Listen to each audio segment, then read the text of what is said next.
Hey friends, this video we're going to talk about how to make a couple more chords. Because most songs require more than one chord. You know the E minor chord, you know a little bit about strumming, you know to get in tune with your tuner before you pick up the guitar every time. So if you haven't been tuning before every lesson, stop and tune right now, okay? This lesson, we got our E minor. We're going to learn some chords that go nicely with the E minor that are also really common chords. The first one I'm going to introduce to you is called the G chord, okay? So the G chord sounds like this.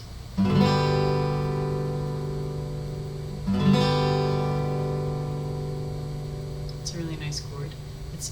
The E minor chord we learned is a minor chord. This is called a major chord. There's different types of chords. I'm not going to get too much into music theory because we only have a short amount of time together. But essentially what you need to know, minor chords, you can kind of identify them because they have that mournful kind of tune to them, that sad note in the middle. Major chords tend to sound more triumphant, I think. Right? It kind of rings out triumphantly. This is the chart for a G chord. What have we got going on here?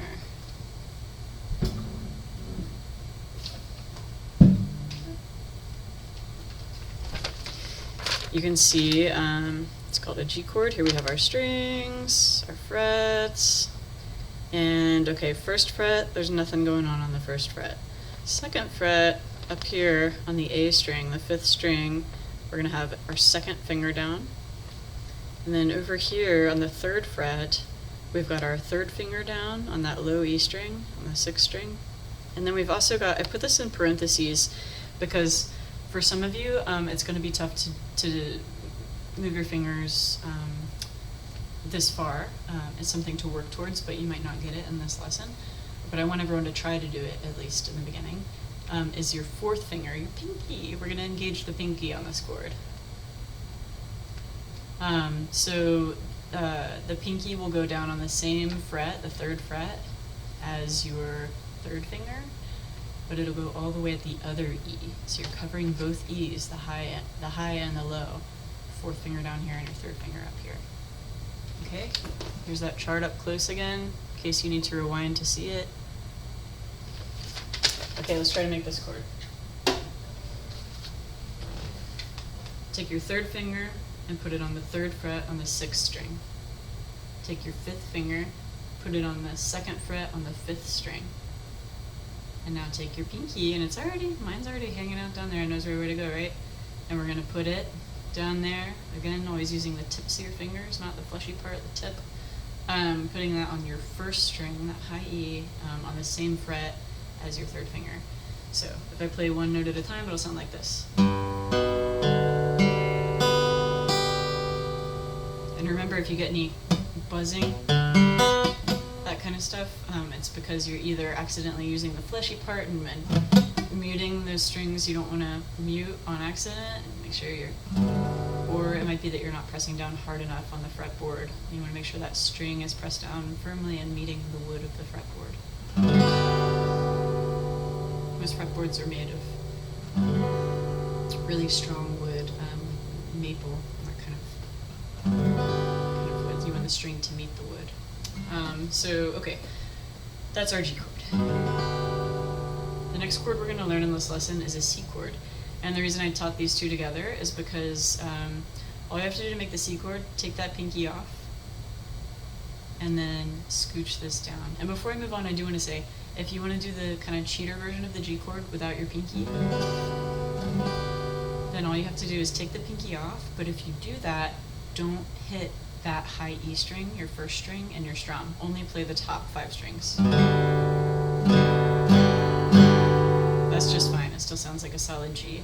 But if I accidentally played that bottom string, it would give it a note that doesn't belong in that chord. So if you're gonna do the cheater version, you just can't strum that string that should be held down, okay? But try to do the whole thing. Okay, so the C, like I said, we take the pinky off, and then all we do is we scoot these two fingers down. They stay in their formation, and we just scoot them down from where they were.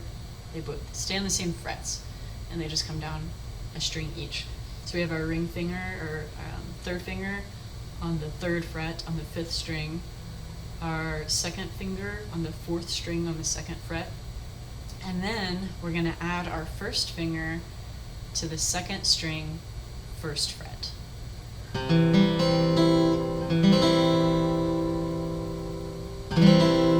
And you'll notice I'm not strumming in this chord. We only strum the bottom 5 strings. We don't strum that low E, the 6th string. We don't strum that one in this chord. It doesn't belong in this chord. And here's the chart for a C. You can see where I put that X.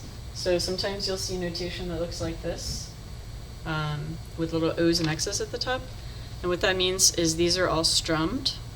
All these strings are strummed, and this string does not get strummed. So that's our 1st string. It's saying don't strum. No, sorry, that's a 6th string. Don't strum that 6th string. Okay? That's the lowest string, you're not strumming it.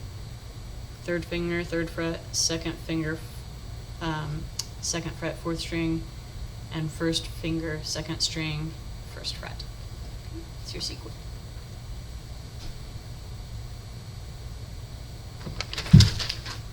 All right, go ahead and have fun with those chords. Do the same thing that you did for the E minor chord when we were doing the strumming. Do the same thing but practice with these. So if we're using our G, we make that G.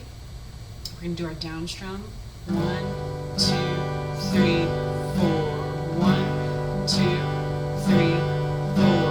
1, 2, 3, 4. And stay really steady when you're doing those strumming patterns. You want to be like a clock. Okay? And then do the down up. 1 and 2 and 3 and 1 and 2 and 3 and 4 and. And then finally try that 3rd strumming pattern we learned. Down, down, up, down, up, down, up. 1, 2 and 3 and 4 and 1, 2 and 3 and 4 and 1, 2 and 3 and 4 and. Great, and then do that same thing with the C.